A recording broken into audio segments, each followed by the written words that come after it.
ஆறுமுக பெருமானுக்கு கண்டி கதிர்காம கந்தன் ஆறுமுக பெருமானுக்கு மும்மூர்த்தி அபிஷேகம்.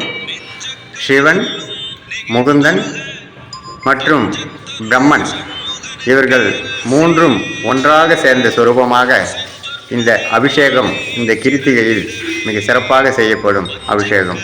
மும்மூர்த்திகளும் முருகனே என்பதற்கு இந்த அபிஷேகம் மூலப்பொருளாக இருக்கும் முருகனுக்கு செய்யப்படும் அபிஷேகம்.